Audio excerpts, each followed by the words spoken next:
Assalamu alaikum.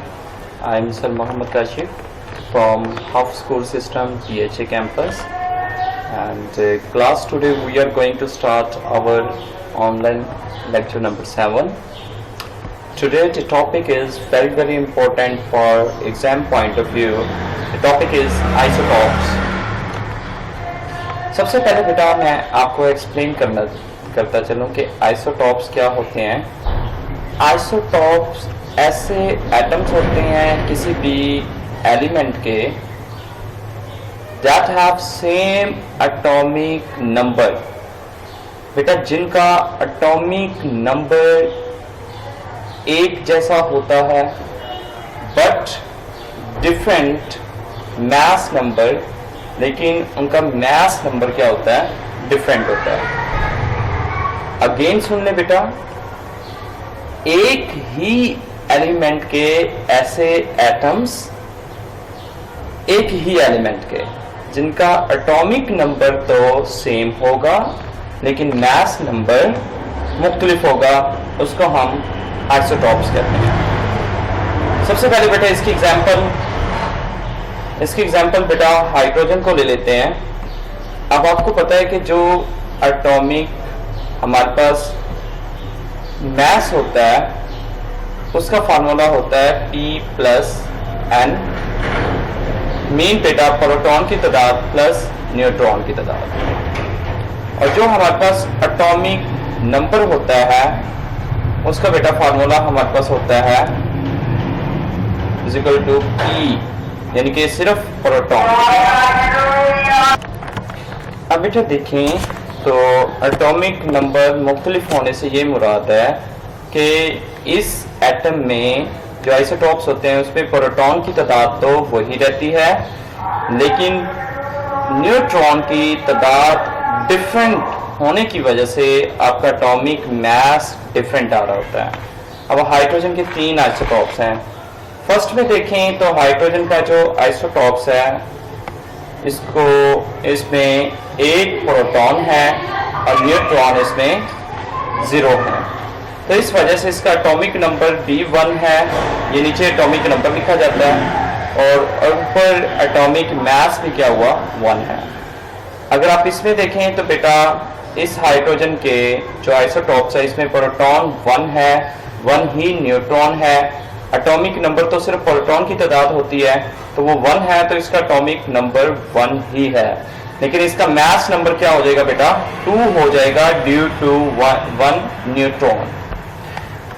Third में देखें बेटा हाइड्रोजन के इस आइसोटॉप्स में एक प्रोटॉन है, न्यूट्रॉन इसमें 2 है, तो इसमें एटॉमिक नंबर तो 1 ही रहेगा लेकिन मास नंबर आप P+N होता है तो P1 है, इसमें न्यूट्रॉन इसमें 2 है, तो आप इनको ऐड करें तो आपके पास एटॉमिक मास क्या निकल आएगा, 3, यानी कि इसका एटॉमिक मास हमारे पास 3 होगा।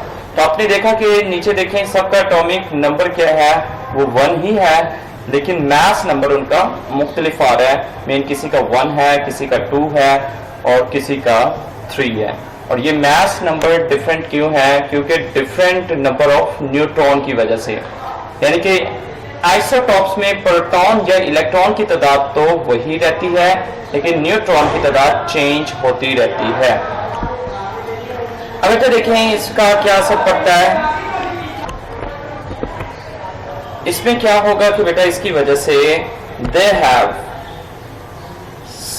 सेम इलेक्ट्रॉनिक कॉन्फ़िगरेशन, आइसोटॉप्स की इलेक्ट्रॉनिक कॉन्फ़िगरेशन सेम होती है।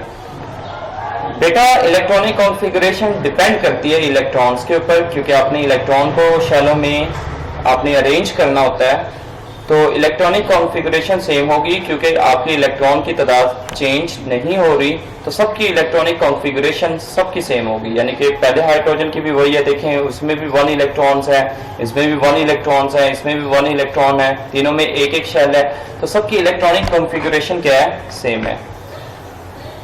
And the number of proton but they have different the number of neutron, ये आपको बता चुका हूँ। Isotopes have similar chemical properties. तमाम जितने भी आइसोटॉप्स हैं जिसमें इसमें हाइड्रोजन के 3 आइसोटॉप्स हैं, इन तीनों की केमिकल जो प्रॉपर्टीज होंगी वो सेम होगी, क्योंकि केमिकल प्रॉपर्टी से मुराद होता है केमिकल रिएक्शंस। तो केमिकल रिएक्शन क्यों सेम होंगे? क्योंकि केमिकल रिएक्शन इलेक्ट्रॉन के लेने देने या इलेक्ट्रॉन के शेयर करने की वजह से होते हैं। तो यहाँ पे इलेक्ट्रॉन सेम रहते हैं, इलेक्ट्रॉनिक कॉन्फ़िगरेशन सेम होती है, लिहाजा इनकी केमिकल प्रॉपर्टीज भी क्या होंगी? सेम होंगी। But they have different physical properties. लेकिन आइसोटॉप्स की फिजिकल प्रॉपर्टीज मुख्तलिफ होंगी, क्योंकि फिजिकल प्रॉपर्टीज एटम के मास के ऊपर डिपेंड करती है। तो मास चेंज हो रहा है, दैट इज वाई इनकी फिजिकल प्रॉपर्टीज क्या होगी? डिफरेंट होगी। इसी तरह बेटा देखें आइसोटॉप्स ऑफ कार्बन को देखें, जो कार्बन के हमारे पास आइसोटॉप्स हैं। पहले आइसोटॉप्स में देखें 6 प्रोटॉन है, 6 न्यूट्रॉन है, सो एटॉमिक नंबर 6 ही रहेगा, क्योंकि प्रोटॉन की तादाद को एटॉमिक नंबर कहते हैं, लेकिन मास आपका 12 होगा। इसमें देखें एक न्यूट्रॉन के इजाफा होने की वजह से आपका एटॉमिक नंबर तो वही है, लेकिन मास 13 हो चुका है। इसमें एक और न्यूट्रॉन ऐड हो चुका है, तो इसमें एटॉमिक जो मास है वो 14 हो चुका है। तो ये देखें डिफरेंट मास नंबर है। So these are the isotopes of carbon. बेटा याद रखें कि हाइड्रोजन के आइसोटॉप्स के डिफरेंट नेम है। जिस तरह हाइड्रोजन, पहले आइसोटॉप्स को तो आप हाइड्रोजन भी कह सकते हैं, क्योंकि ये सिंपल हाइड्रोजन है। इसके बाद इसका नाम ड्यूट्रियम और इसका नाम ट्रिटियम रखा जाता है। कार्बन के आइसोटॉप्स के कोई स्पेसिफिक नेम नहीं है बेटा। इसी तरह यूरेनियम के आइसोटॉप्स हैं। यूरेनियम का जो एटॉमिक मास डिफरेंट होने की वजह से इनके आइसोटॉप डिफरेंट होते हैं। बेटा यहाँ पे बस आपने एक बात याद रखनी है, एज ए MCQ जो पेपर में आ रहा होता है उसको आपने बेटा याद रखना है कि जो आइसोटॉप्स ये वाला होता है यूरेनियम का 238, ये 99% पाया जाता है पूरी दुनिया में नेचुरली तौर पर। तो बेटा ये आपने याद रखना है कि यूरेनियम का 238 कितने % पाया जाता है ऐसे MCQs के तौर पर। इसके बाद यूजेस ऑफ आइसोटॉप्स, ये बहुत ज़्यादा इंपॉर्टेंट टॉपिक है कि आइसोटॉप्स कहाँ कहाँ पे इस्तेमाल किया जाता है। तो सबसे पहले बेटा देखें रेडियोथेरेपी। रेडियोथेरेपी को दूसरा नाम लेते हैं हम ट्रीटमेंट ऑफ कैंसर। कैंसर के इलाज के लिए पाया जाता है। अब सबसे पहले आपको ये पता होना चाहिए कि कैंसर होता क्या है और उसकी रेडियोथेरेपी कैसे की जाती है। तो मैं आपको दिखा देता हूँ कि रेडियोथेरेपी उसकी कैसे होगी। तो लेट्स सी, हम देखते हैं। इससे पहले हम इस लाइन को पढ़ेंगे कि अगर कोई स्किन कैंसर किसी को होता है तो स्किन कैंसर में हम ये आइसोटॉप्स इस्तेमाल करते हैं। ये आइसोटॉप्स क्या करते हैं कि हम फर्ज क्या वो बॉडी, ये वो बॉडी है और इस बॉडी का इस वाले हिस्से पे आपको कैंसर है किसी को, तो हम क्या करेंगे, इनसे जो रेडिएशन खारिज होंगी इन आइसोटॉप से वो इसके ऊपर ऐसे ले जाएंगे, जिसको लेजर टेक्नोलॉजी भी कहते हैं। तो ये लेजर की बीम जो होती है, शुआएं जो होती हैं, ये शुआएं कहाँ से आ रही हैं हमें? P32 या SR90, ये आइसोटॉप्स के नाम है। तो इनसे वो रेडिएशन इसके ऊपर गिराएंगे तो ये क्या कर देगा, उस हिस्से में जिसमें कैंसर हो चुका है उसको डैमेज कर देगा, उस हिस्से के सेल्स को डैमेज कर देगा, ताकि वहां से कैंसर के सेल्स, जो जिन सेल्स में कैंसर हो चुका है उन सेल्स को खत्म किया जाए, ताकि कैंसर मजीद आगे बढ़ ना सके और वहीं पे जाके खत्म हो जाए। अब हम इसकी एक देखते हैं एनिमेशन। बेटा इसमें आपको ब्रेन दिखाया गया है और ब्रेन का ये जो हिस्सा है यहाँ पे ट्यूमर है। ये ट्यूमर दरअसल कैंसर ही है। तो यहाँ पे कैंसर है इस हिस्से में। अब हम देखते हैं ये कैंसर कैसे हुआ है, किस वजह से हुआ है।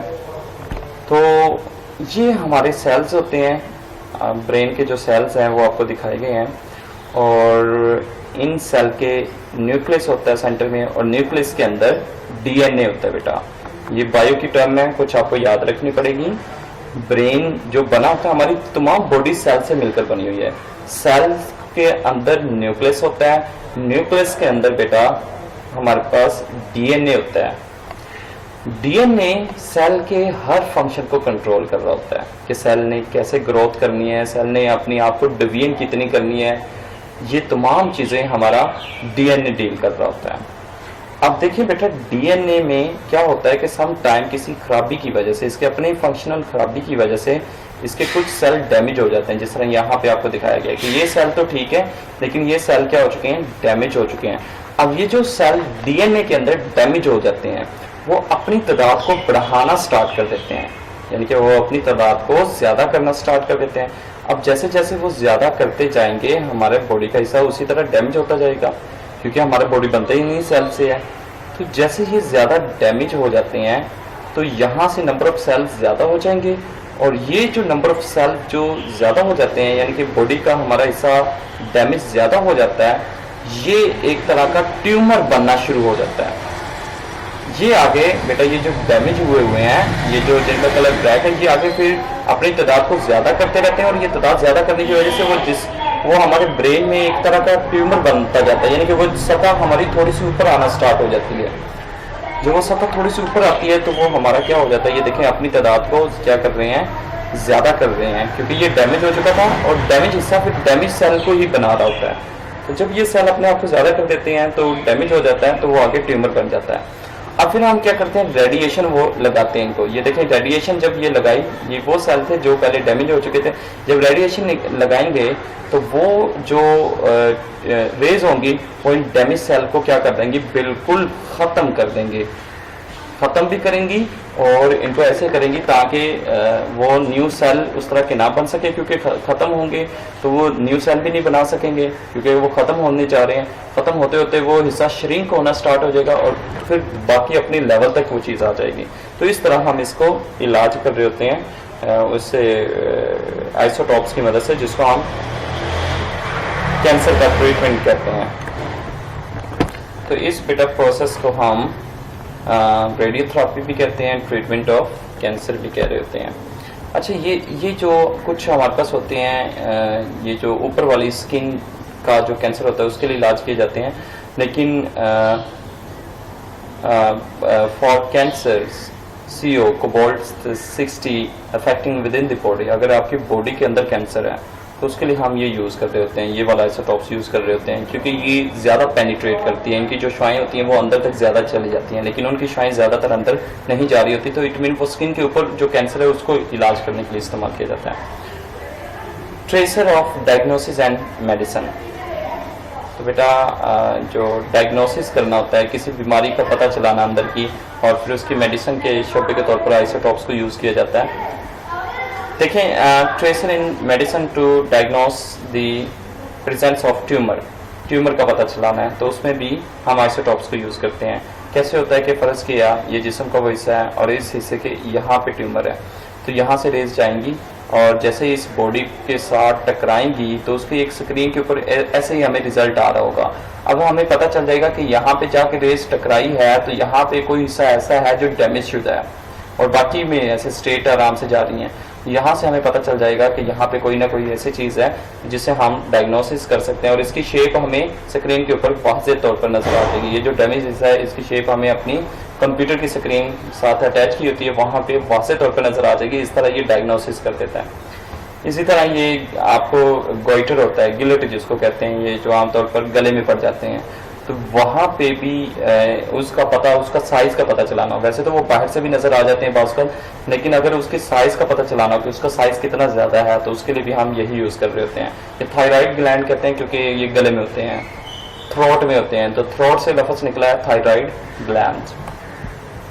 आगे हैं जी बेटा एर्कोलॉजिकल एंड जियोलॉजिकल यूजेस, तो रेडियो आइसोटॉप्स वहाँ पे भी इस्तेमाल किए जाते हैं। वहाँ पे estimate the age of fossils, fossils कहते हैं, यहाँ पे फॉसिल से मुराद बेटा ऐसा प्लांट होगा जो डेड हो चुका है। अब उसकी एज का पता चलाना है कि वो प्लांट कितनी एज यानी कि ज़मीन पर रहा होगा, तो वहाँ पे भी हम आइसोटॉप्स को यूज़ करते हैं। इसमें हम किस तरह से प्रोसीजर यूज़ कर रहे होते हैं, द एज डिटर्मिनेशन के एज मालूम करना कि ऑफ वेरी ओल्ड ऑब्जेक्ट, बहुत सारी पुरानी चीज़ें जो यानी कि प्लांट था वो गिर के तबाह हो चुका है, नीचे पड़ा हुआ लेकिन हमने पता चलाना कि ये कब का प्लांट होगा, यानी कि ये कब पहले जिंदा होता होगा।